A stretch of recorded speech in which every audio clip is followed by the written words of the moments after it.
But it looks like we have a good amount of people here. I believe that this light is good. So if you guys don't know who MIKAO USUI is, which I mean, come on, everybody in here must know. But just to cover bases here, MIKAO USUI is the creator. Well, I mean, he's the original channeler of Reiki. And he found it in 1922. I believe he died sometime around like 1960s, I want to say. I'm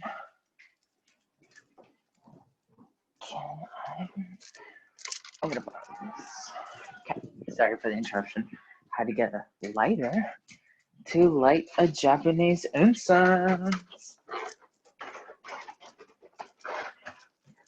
All right, so he basically went one day and was like, there's got to be some sort of healing modality that I can bring to my peeps, that can really change their lives and help them. And then he went to a mountain, meditated by himself for a while, ended up channeling Reiki, brought it back.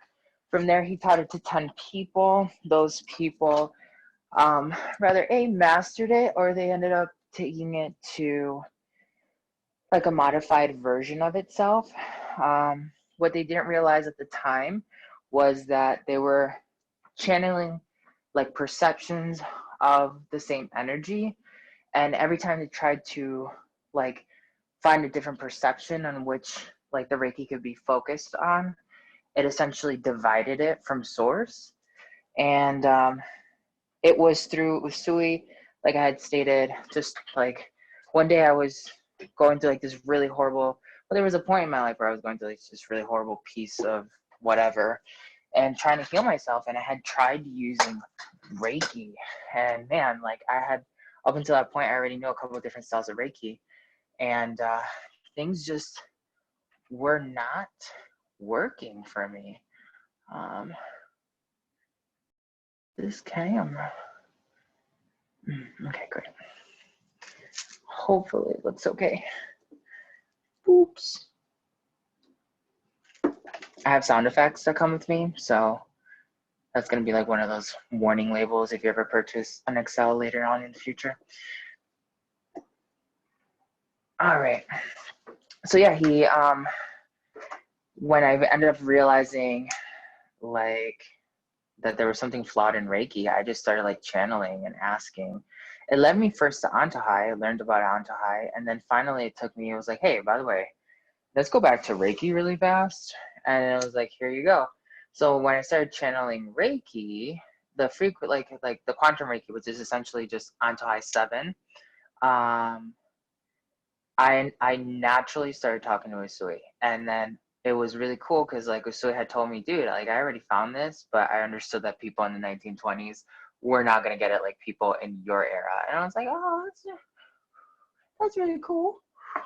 So these are Japanese incense, and they have like little, they're made by Buddhist, I think they're Buddhist monks, and they have like inscriptions that come down, like these really cool incantations that we're going to be using. And I'm going to put it in one of my plants. I also have one of my swords, which is basically, it's called the stitching sword. It allows me to kind of like bend reality a little bit more easily. So at times the stitching sword may make you feel kind of like something's being cut out of you, or like, kind of like you're nauseous. It's not painful, but it's like this weird disorienting feeling. If that's the case, you just breathe it out, because it finds distortions in reality that do not allow you to like stitch yourself with the ultimate reality that you're trying to perceive at that time. So like, since we're all trying to like be in the same room with Usui, talking to Usui, if you start feeling any like imbalances inside of you, the sword is basically highlighting this imbalance here is not letting you fully step into the room. So that's one of the things that I really wanted to point out to you guys, so you guys kind of know that. And So whenever you feel an imbalance, just make sure you breathe it out with your breath. Come on. I gotta make sure like I'm in a very specific kind of way. Because all of it counts when you're channeling. And while we're here too, I want to talk to you about channeling. Because I know a lot of you channel regularly, or at least are starting to. One of the things you got to understand when you're channeling, if you're going to have a legit conversation with somebody in astral space, in another dimension, take the actual time to like put yourself in the mode that you're just going to talk to that person, especially if you're talking to them for the first time, because it's like a date. Okay, so though I know Usui, like I respect him, you know, because it's not my first time talking to him, but like I don't want to be disrespectful. He's a master, you know, like without him, Reiki wouldn't be like as attainable or evolutionary right now. It probably isn't in the timeline. Okay, so out of respect for him, I'm just gonna make sure that I'm in the zone. Like I don't want anybody else to bother me. When you do this and you're trying to channel something else, you actually end up realizing that it's easier to channel because that person's like, oh, you respect me. I also have my Ascended Master Tarot deck here, which I will shuffle maybe a couple times throughout the session, because when you're channeling, sometimes some of the messages that come out are very, very intense, and not always are they easily able to be translated through the vessel, even though I've got a lot of practice with that. So one way you can get around it is with oracle cards or tarot cards. So you can actually just be like, oh, I don't know what I'm trying to say. And then it's nurture yourself. This card has literally been coming out. You guys, I just shuffled this thing. You guys better be listening right now, okay? Because Mother Mary is all up in this. Which is only adequate because, you know, Usui is here. So I cannot read any text because I like to be really in the zone. So if you guys are going to chime in when I'm channeling, please take your time. Let each person answer their question, or, you know, Usui usually, or all guides will usually let you know when we're doing something like this, that they're done answering your question. So they'll usually end it with like, that is all, or this is the only thing I can bring to your attention at the current time space. So that's kind of like your cue that, okay, that question's been taken care of. And then someone else can take the next step to ask a question. Do not try to hog all the questions to yourself, unless, of course, like no one else is actually asking anything. You guys are going to have to be intuitive with yourselves to kind of like know when the next cue is and working in unison. So if we're all in the same room right now, you know what to do. Okay, we're all in the same room. We're all just chilling. So you guys should be able to pick up when someone's like, okay, like I might speak now, or I don't have anything to say. It's your turn to speak, you know, like just let it come to you. So let us begin.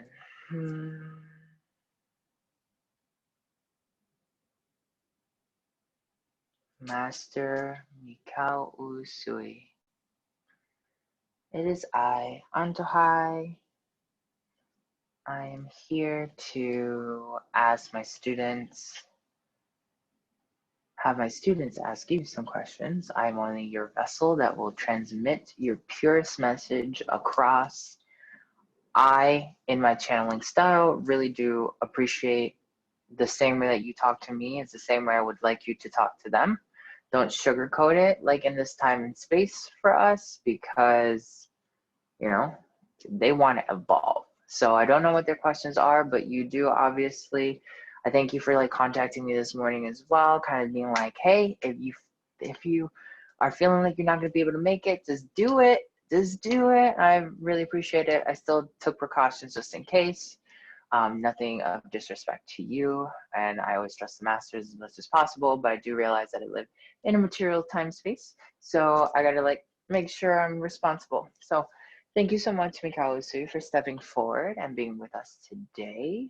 We all welcome your vibration. Everyone, take the time to just let him sit in the circle. We're all sitting around him in a circle. If you guys understand ascended space, imagine that Usui is in the center. Exactly. There's somebody that's still kind of like, maybe, I don't, am I doing it right? Don't worry, you're doing it right, because the rest of us are compensating for whatever it is that you're experiencing.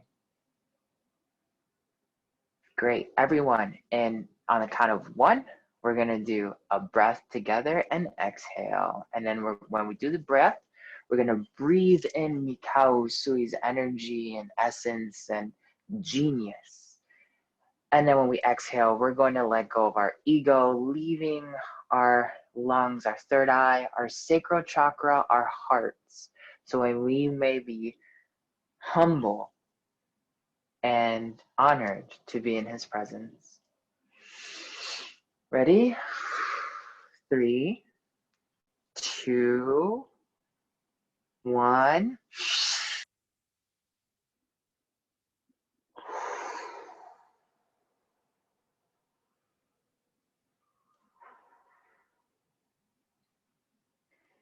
You may now enter the chamber of questions.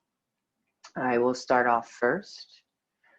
There was a question that was already posted in our Patreon, Usui, and is it okay if I call you MIKAO instead? Yes, okay, great. So someone had asked, is it okay for one to kind of like influence thought patterns into another person's consciousness in a way, not necessarily manipulating their consciousness, but more so kind of like sending like these telepathic messages to kind of expand how consciousness can actually radiate through the cosmos? Is there something that you would like to bring up when it comes to that question? Anything that, would help us? Yes, I would like to bring in a bit of information on this topic. In regards to the collective consciousness, one must understand that all is connected. It is not influencing another when you are influencing yourself. For all to flow in conjunction with the powers of infinity and that which we understand to be Reiki, which is a form or a perception of universal life energy, depending on how you choose to view this topic, this vibration.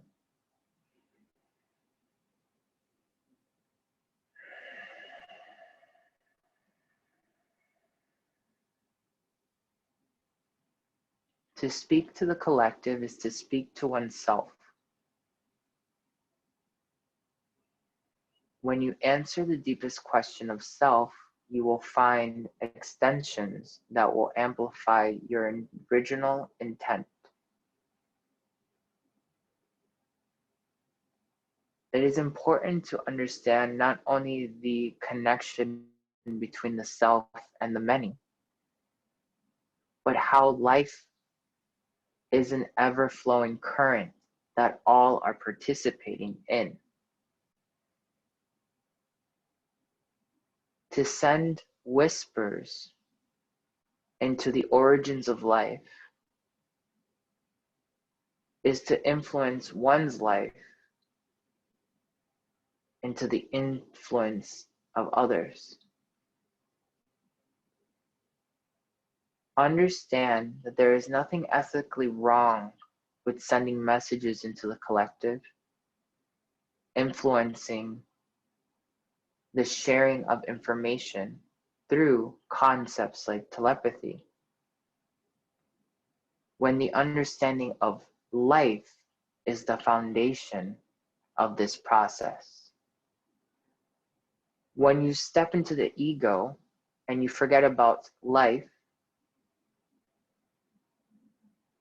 you start to manipulate subconscious, collective conscious into distortion of self, which then brings ripples in the harmony of that which is called life.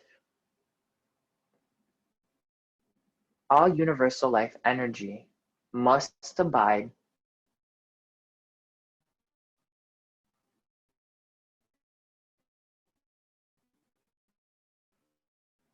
to of being the ultimate understanding that connects us all in this variable of dimension.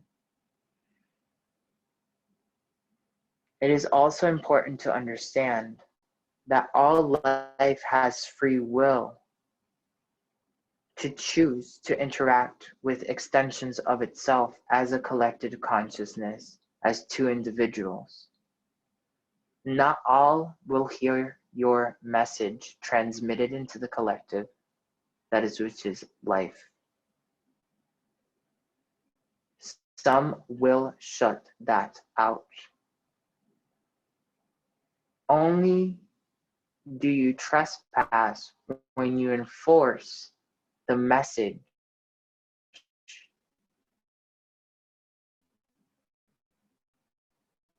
in a manner that does not respect the individual and their individuality of being co-creator in the grand creation, that which we call life. All else under this principle is holy. All else under this principle is just.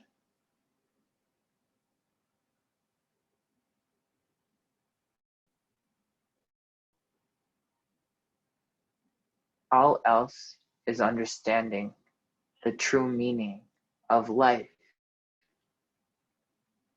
and universal life energy. You may now ask the next question.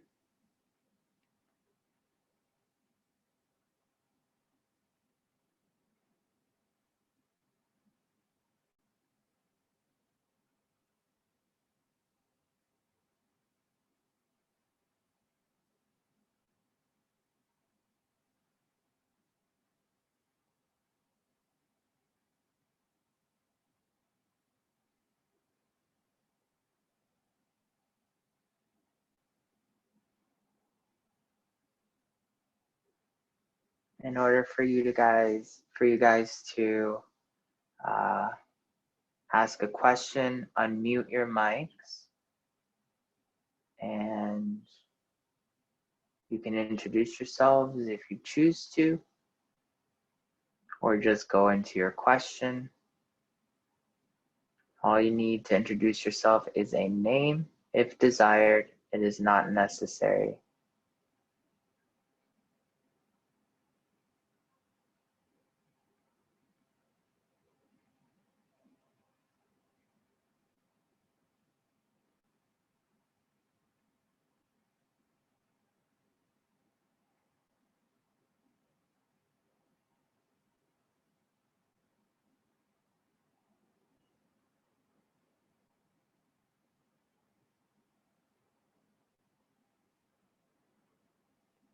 Either way, we do understand and pick up information as we're just sitting with him, as some of you can feel.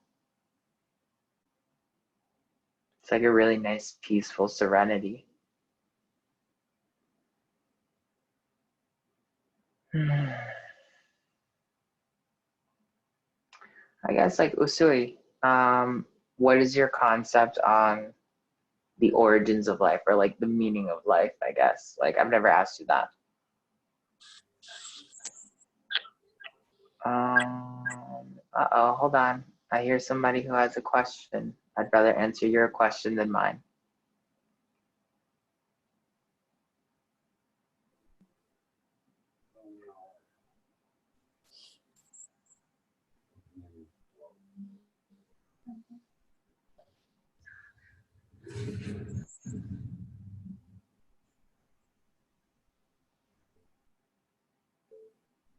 Whoever has their mic unmuted, do you have a question?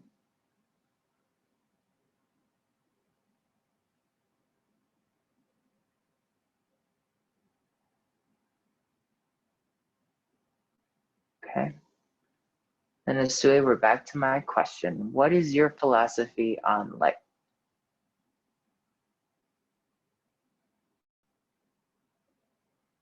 All life is singular. It only means one thing. To understand existence within the non-existent. All life energy comes from a single point, a simple nothingness that simply is. All life flows through a frequency known as Reiki or life. But to believe that life is created from this frequency, which we call life, is a misconception of understanding oneself. All life is a representation of the frequency of life. Okay, hold on. This like kind of sounds like a riddle. So like, what exactly are you trying to like, are you basically saying like people believe that like, this, for instance, in quantum Reiki, let's just take like the life frequency, right? Like if the life frequency is radiating through everything, you're saying that people perceive like a dog, for instance, to be a byproduct of that frequency, like an aftermath that came after the frequency, or, and like they're actually one and the same? Yes, exactly. Matter is only a solution to help the construct of the mind understand the base variation of what we speak, which is life. In order to understand this variation within the third dimension, it materializes itself into something that you would understand as a dog or a plant. But life is truly unmaterialized. It is only the perception of materialization that creates the barrier, and which is understood as separation within matter. All of the 3D universe, which is encompassing universal life energy of Reiki as I had originally taught, is under this base law that all else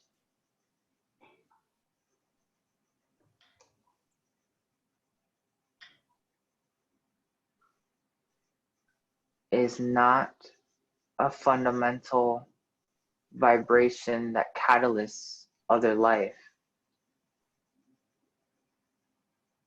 It is a vibration that is understanding itself perpetually within different densities. What does that even mean? Like, I was following with you for a second, but like, you're kind of like saying,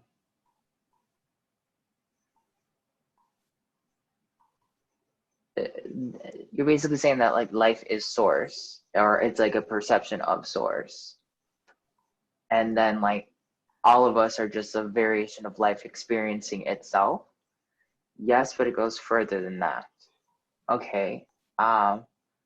Should I keep deciphering it, or can you like kind of like open up the gates here? I'll open the gates for your understanding. Okay. Give me a second. I need like a breath. I need water too. I need water.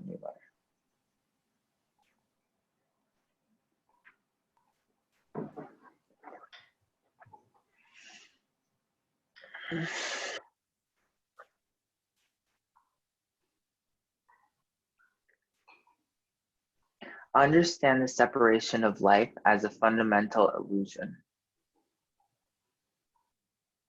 If you stop looking at matter and you just look at the variation of life frequency, all life radiates in all dimensions at all moments. All furniture, all houses,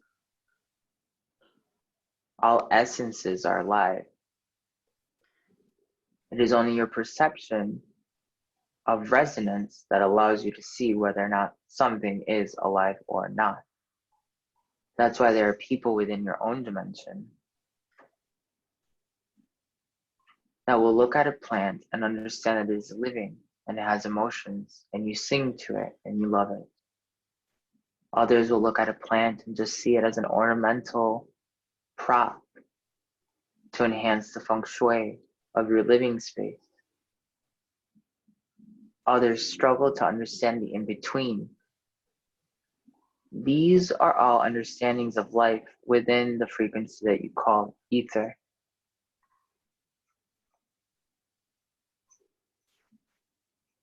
All Christianity has learned how to distort the understanding of life within the ether. What do you mean though? Like, why bring up, I had a struggle, it made me feel uncomfortable when you made me say that. So like, what do you mean, like Christianity, and why do you point out Christianity in particular? Because I understood Christianity well. It was the laws of Christianity that brought me to Christ healing or Reiki.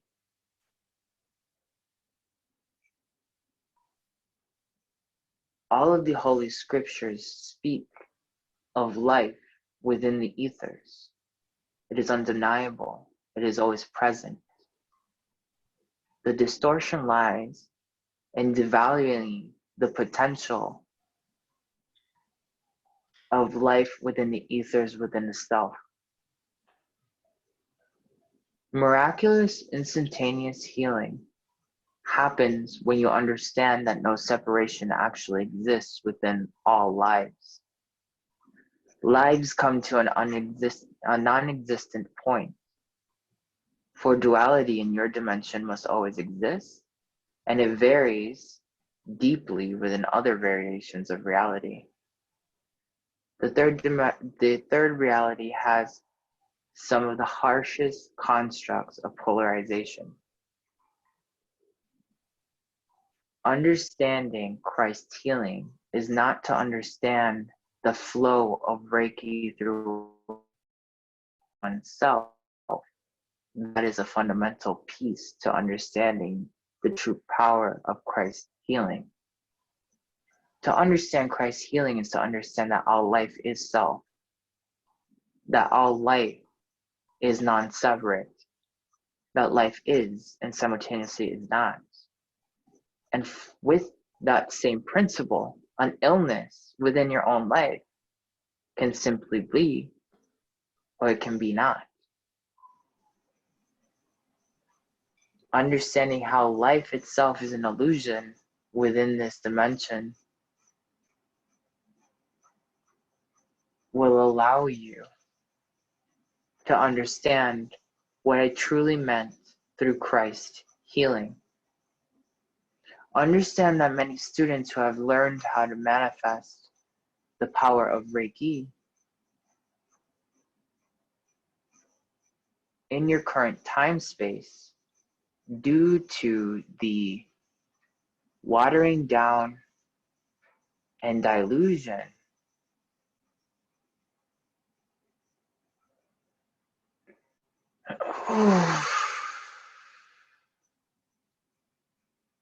of the material, is why they believe in a fundamental process of channeling the energy through the system to then influence life. Little do they know that by just simply becoming aware that Reiki exists, are they starting to directly interact with their own personal life. What is most interesting about the people of your time versus the people of my time when it comes to teaching of Reiki is that as we, the masters, had a more intimate one-on-one with all of our students, they must have had to understand through deep practices of meditation and application by being in the presence of someone who understands this same information,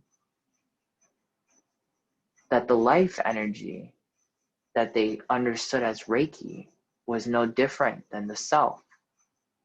This is where Antojai came in for the people to understand that life did flow around. But now one must understand, those who are sitting here today, that even the perceptions of quantum Reiki are limited if you still rely on the power of life within the alchemy itself. The alchemy was brought to your attention for evolutionary ascension purposes, so that you could understand a variable outside of yourself that did not have to be integrated internally because it was never separated. In order to understand the true power of Reiki, as we, the masters of Reiki, who have come to understand it throughout hundreds of years,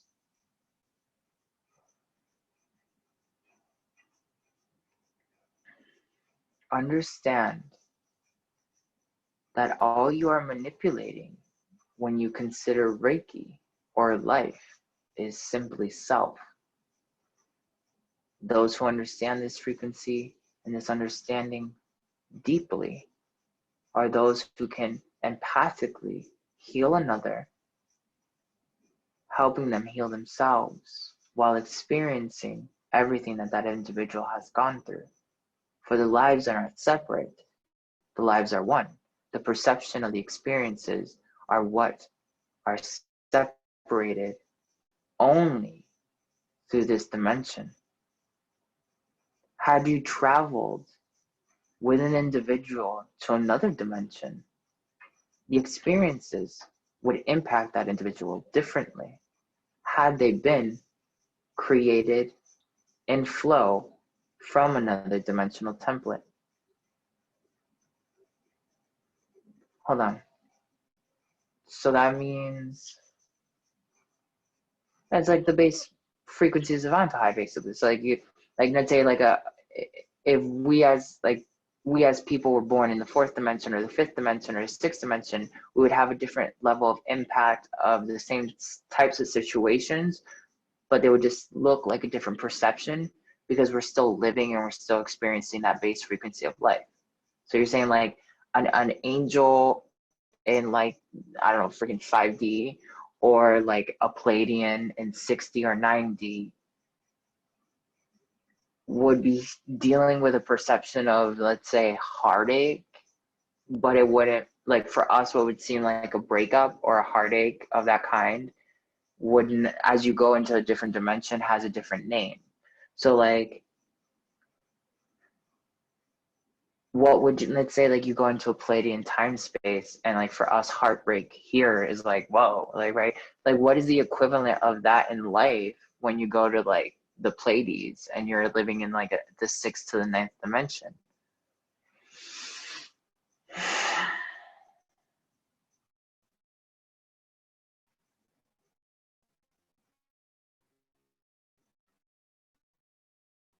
The only shift in perception of understanding to heart is a discontent of seeing others trapped within an illusion.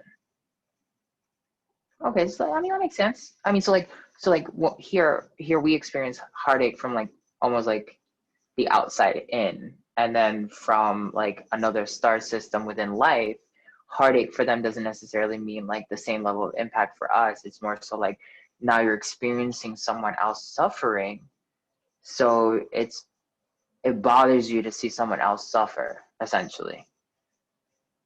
Yes, but not all beings that live in all dimensions experiencing this variation will process it the same. Okay, that makes sense. Like, so like, you know, like a being that is more based off of chaos wouldn't see like heartache as the Pleiades or like we do. So like somebody who is, let's say, in like a really negative polarity dimension, like one of those, something that we would call like a really dark aspect of reality, right? Because those exist. What would you say is heartache in their reality?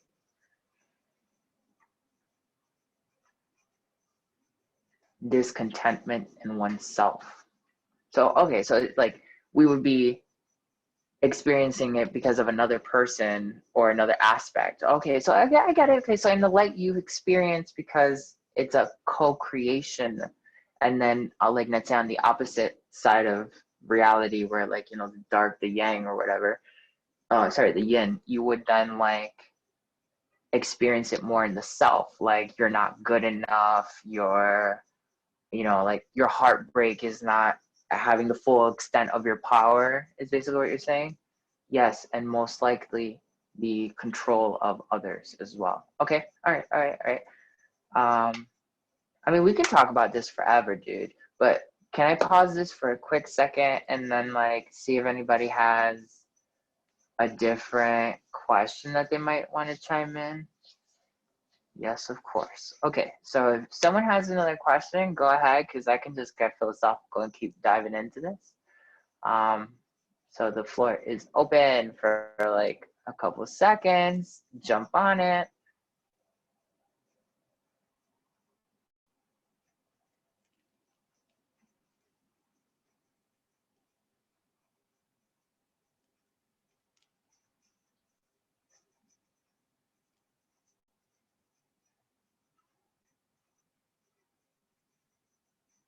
I can hear a lot of you being like, no, this conversation is actually pretty cool.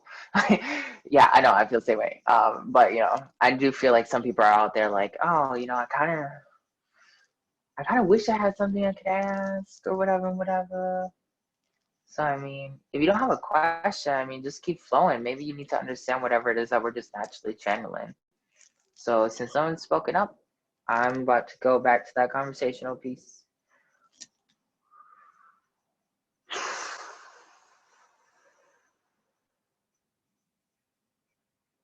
Okay, MIKAO.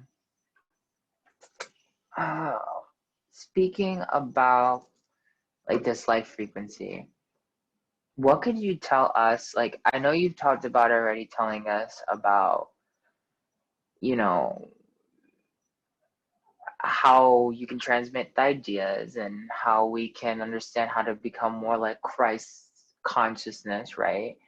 Um, and then how the different perceptions of life with non-separation still present themselves linearly. Like, I think that's really cool that you actually explained that, because I hadn't even thought about that. I thought like, you know, our issues are our issues and people in another dimensional space would be, they'd be above that, right? They wouldn't be even like into be like heartache, what?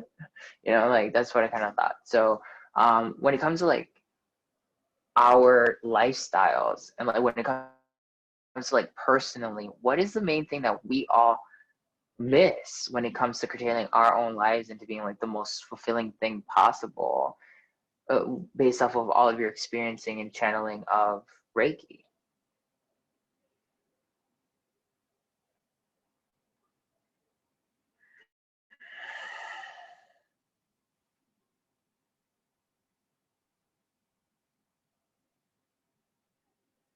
One must understand that life is about embracing oneself. Embracing oneself is one of the things that is most elusive in this third dimension when it comes to the human experience. Many find themselves at the end of their routine experience of life within matter. They find themselves at the end questioning what could have life been. The hardest thing to do is to try to understand this question perpetually. This is what we understand as karma. Those who transition from this template of materialization within life, unfulfilled within themselves, will develop the karma of unfulfillment. That unfulfillment will create more division as each incarnation takes place within their own linear perception. Though all timeline and spaces and lives are simultaneous, each conscious being in the cosmos is perpetually understanding a perception of the multitude of infinity that is a perception of their life.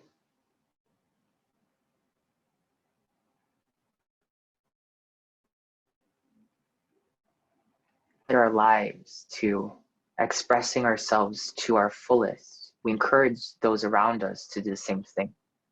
We understand that by helping others understand, we unlock more of our experience of self-expression and self-validation. It is only natural for those who choose to express themselves to have a natural resistance from the reality that we call the third dimension. Those who are not expressing themselves will only hold resentment for those who choose to express. Those who choose to express usually and oftenly find it difficult to continue their expression. Many will give up, for this path is the true essence of life. Many will come to understand love as a true essence of life. From love came life,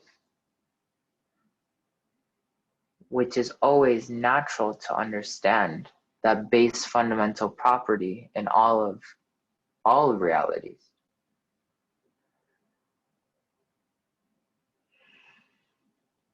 But when you experience self-fulfillment and self-expression, all the love of the cosmos becomes easier to understand. Love is one of the hardest concepts in the third dimension to master. Many try to go directly towards love without understanding the experience of self-expression. Their lives escape them.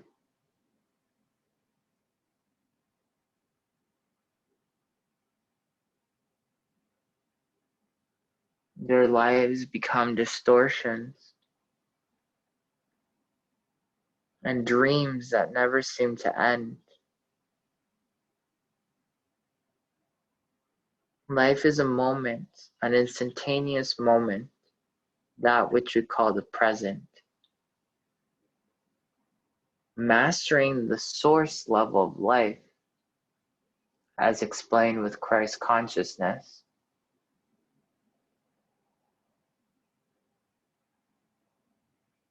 and understanding how life must be expressed to its fullest, is to take on your specific vibration of life and introducing that back into the collective.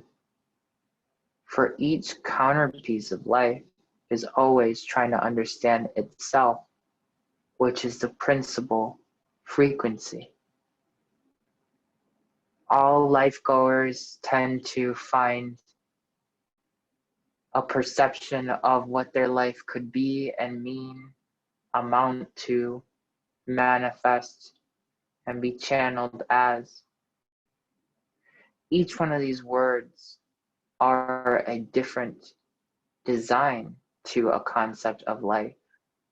And it is the individual soul that gets trapped easily within the karmic wheel. The true essence of any being that is living to understand itself and find the greatest answer of the meaning of life is to understand that they are not a singular byproduct of life, but they are life themselves, expressing life as the frequency of life without any individuation, while still being able to fully express the power of individuation, is the truest answer to the philosophy of life. Okay. Okay. My headset might die in a few seconds. Don't worry, when it does die, I'll just switch over. Wow. Dude, I'll be 100. I totally forgot that I had even asked you that question about like your philosophy of life. And I'm really grateful that you kind of like closed it on that topic, because I would have just been like, oh yeah, okay. But that totally makes sense. Like, just kind of like us leaving and living our lives and just kind of like, who am I? Like, who is Axel? You know, like Axel was Autumn. Well, who was Autumn? Like, oh, Autumn was the Steros. Well, who's the Steros? And you just kind of like do this perpetual like looping of like, what's it mean? What's it mean? I should make like a pop song out of it. And it's just kind of like, if you just understood that you're just life, you're just life. Like, who cares the identity, the name? You're just life. You got caught up in the separation, and we know that source is life. Like, I mean, that makes so much sense. Thank you for like answering that question. Like, that was deep. I'm gonna open up the floor again for anyone who chooses to chime in for another question. We still got a good 10 minutes.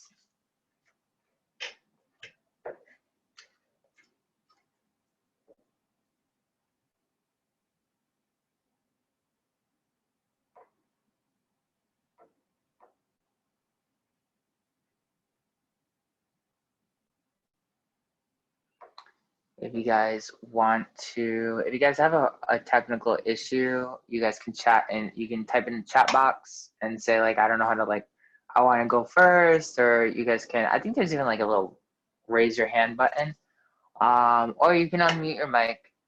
I know some of you really wanted to talk to Usui. If not, I'm right now just trying to contemplate the next question, because that last one was deep, and I'm like, Hi. Hey. Okay, cool. How are you? Great. How are you? I'm good. I just came in part way through because I didn't get the email till late. Give me 20 seconds. Okay. Okay, now you may ask. Thank you. My question is around the symbols that we use in Reiki. How necessary are they? And where did they really originate from? These answers come from a level of perception. The third dimension facilitates separation and division. The third dimension has complexity of information that is not always attained in one instance. The human mind subconsciously operates from these symbols without ever fully understanding.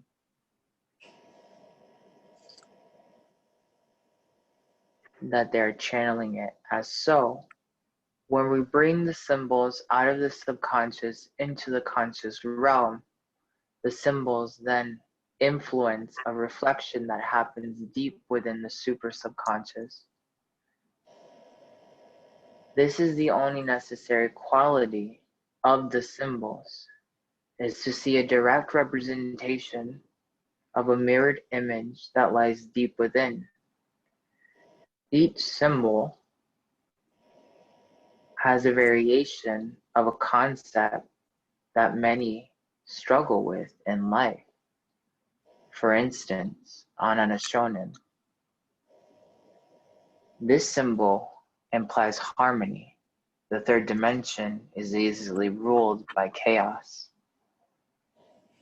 So this reflection of harmony not only reminds us that harmony exists deep within us and within others, but it simultaneously transcends the distance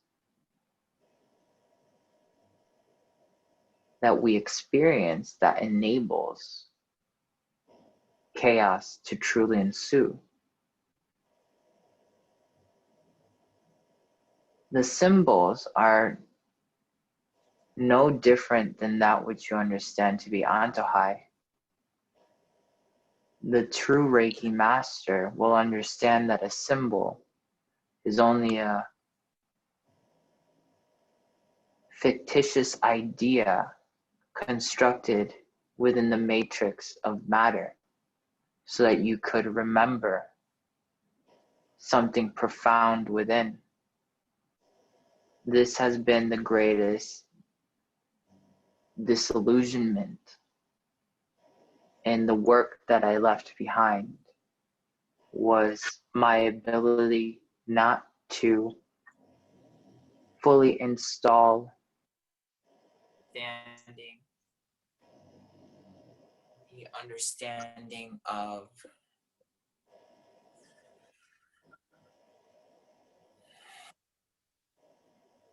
these symbols only being a reflection of something greater. Once a symbol is understood, it should be expressed as a form of life. This is why we do an attunement process that takes 21 days or more to integrate the concepts, these frequencies that then rearrange life as a fundamental perception within the deepest realms of the subconscious. This is all I can answer at this time pertaining to this question, as any further information will distort this time-space's natural ability to progress forward in whatever way it chooses. That is all. Thank you.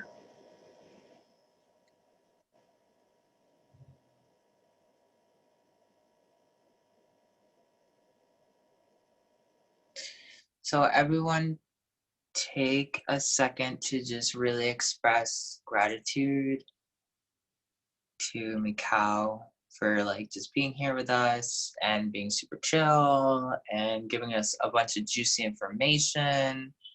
If you guys want to give him a hug or whatever, go ahead and do that too.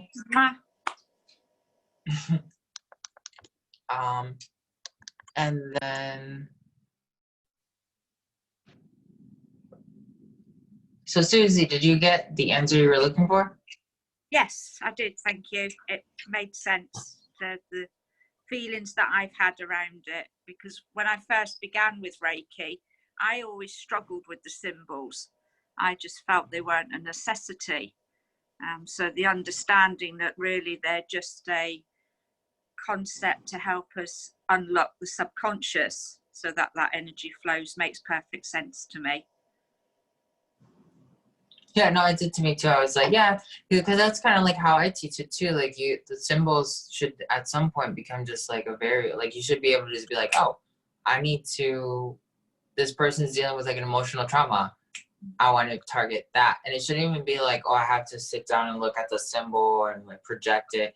Even though I have noticed that like those powers, that each projecting a symbol is a different variation of the same concept. And because you look at it as something separate, it gives it like a different quality. But really, when you learn how to integrate it, it's like you're the symbol itself anyway. Yeah. And I think the sort of the confusion came in many years ago when I did all my levels. I did the Western version to begin with. And then I found somebody who taught the Eastern version of Reiki, and the Eastern version doesn't use symbols. It uses mantras instead. So it became a bit of a like, oh, that's a bit conflicting. But some teachers believe that Usui never used symbols originally, that they came later. So it was yeah, well, he said that twice through the channeling. And another portion of the channeling, he says something about like how people get caught, like almost as though like he really failed to like really push that this was like a state of mind, not like an actual like healing operation almost. And that's exactly what kind of like led me, I guess, it wasn't that same thing that led me in that direction to kind of like talk to Usui about quantum Reiki and stuff like that. It was more so just like there was something that just didn't, like something was just not making sense. Like, you know, like you could see the disparity between summoning a symbol for yourself and then applying it on someone else. So it kind of always just made sense to me. Like there had to be something that rather was censored, or he never actually had the opportunity to fully like install. And then like a lot, thinking about like his history, like a lot of his students ended up, I felt like they were more focused on trying to develop their own styles of Reiki for like business purposes, that they missed the fundamentals of what he was actually trying to get out. Cool, thank you.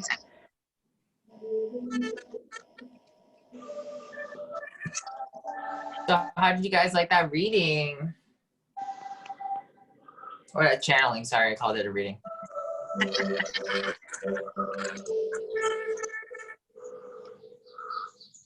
Have you recorded it? Yep, for sure. I recorded it, it was all good. So I'm gonna post it at 6 p.m. EST. We are going to have, what is his name? He's the serpent Mayan god. His name escapes me right now. But Quetzalcoatl. Quetzalcoatl, yeah. Yeah. So I've never actually channeled this incarnation of him. I have channeled like a different incarnation of him. So this will be pretty fun. And basically just make sure you guys end up popping up at 6 if you want to talk to the Mayans' creator. The Mayans believe that he was basically the one that came from the skies. He's like a winged serpent that helped, like all the Mayans are descendants of this one being. So we're going to be talking to him about concepts of maybe creation, the Mayan people. So if you're going to be showing up for that lecture and that channeling or whatever, make sure you guys have some really good questions that you might want to be asking him right now about that. It's very similar, I guess. Today's a life day. Hey, didn't even think about it. So yeah, sending you lots of love. Thank you for showing up for this one. And is that in a couple of hours time? And right now would be, right now it's 4. So yeah, in 2 hours. All right, okay, so it'll be about 11 p.m. my time. Yeah, okay, cool. Cool. Try and make. All right, send you guys lots of love. I'll talk to you later. I'll post this on YouTube, and then I'll send it, put it on the Patreon. So it's gonna take me a little bit of time to like get it off of Zoom, put it on YouTube, but I can do it like hopefully today, and I'll just leave it there, and I'll do all the rest later. So cool. Talk to you later. See you at 6. Bye. Bye.